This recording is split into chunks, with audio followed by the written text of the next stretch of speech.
আপনার বিজনেসে প্রতি মাসে লাখ লাখ টাকা রেভিনিউ জেনারেট হচ্ছে। যখন আপনি প্রফিটের হিসাব করতে যান তখনই হতাশাজনক। এর কারণ আপনার ওই বিজনেসের কোথাও না কোথাও লিক আছে, আপনি সেটাই ধরতে পারছেন না।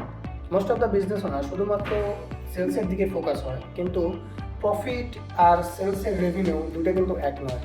মাস শেষে যদি আপনার ভালো পরিমাণের প্রফিট মার্জিন না থাকে, তাহলে আপনি ওই বিজনেসে কখনোই সাস্টেইন করতে পারবেন না।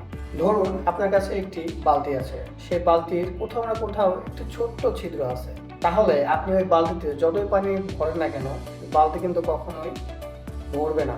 দিন শেষে ওই ফুটো দিয়ে পানি কিন্তু বের হয়েই যাবে। ঠিক এমনটাই হচ্ছে আপনার বিজনেসের ক্ষেত্রে।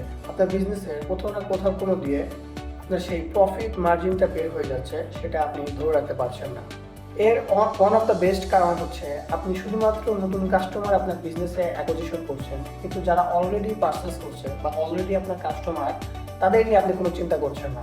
দেখা যাচ্ছে আপনি নতুন কাস্টমার তো আনছেন, কিন্তু ওই লিক বা ওই ছিদ্র দিয়ে সেই পুরাতন কাস্টমারগুলো বের হয়ে যাচ্ছে।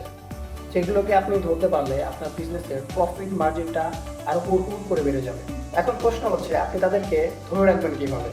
দেখুন, বিজনেসে সবসময় যারা পুরাতন কাস্টমার, তাদেরকে নিয়ে একটু অ্যাডভান্স স্টেজ বা কিছু বাড়তি সুযোগ সুবিধা দিতে হয়। তাদের জন্য নিয়মিত অফার, ডিসকাউন্ট বা বিভিন্ন ভ্যালু। আপনার বিজনেসে যদি কখনো নতুন প্রোডাক্ট লঞ্চ হয়, তাহলে শুরুতেই তাদেরকে প্রায়োরিটি দেওয়া উচিত।